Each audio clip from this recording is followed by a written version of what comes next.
lover के army lover के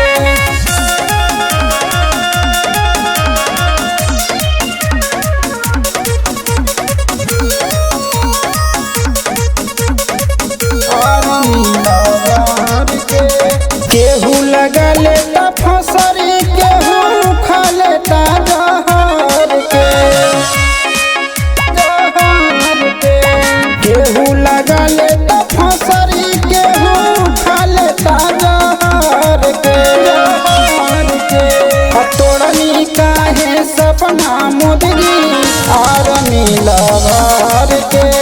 भैनी काहे दुश्मन मुदगी आर्मी लवर के बीजेपी सरकार पे रहे भरोसा हद से बढ़ के तोड़नी काहे सपना मुदगी आर्मी लवर के भैनी काहे दुश्मन मुदगी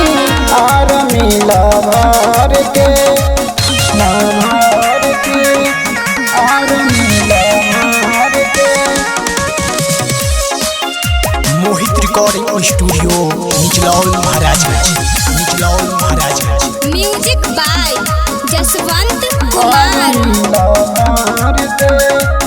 रोज नया नया स्कीम ले आवतनी अग्निपथ योजना के चलावतनी स्टूडेंटन के तोड़ी सगरो आरामान झूठाऊ के तसल्ली दिलावतनी पहिले से कैले जे तैयारी भइल घाट नहीं घर के तोड़नी काहे सपना मुदगी आर्मी लवर के भैनी काहे दुश्मन मुदगी आर्मी लवर के आर्मी लवर के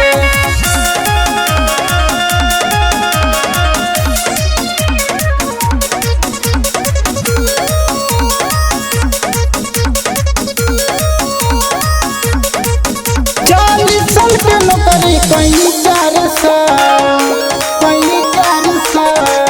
सुनिया लीला भर के भइल बुरा हाल कोई संदीप राज अनिरुद्ध साहनी सबके दिलवा में बाय वही गुस्सावा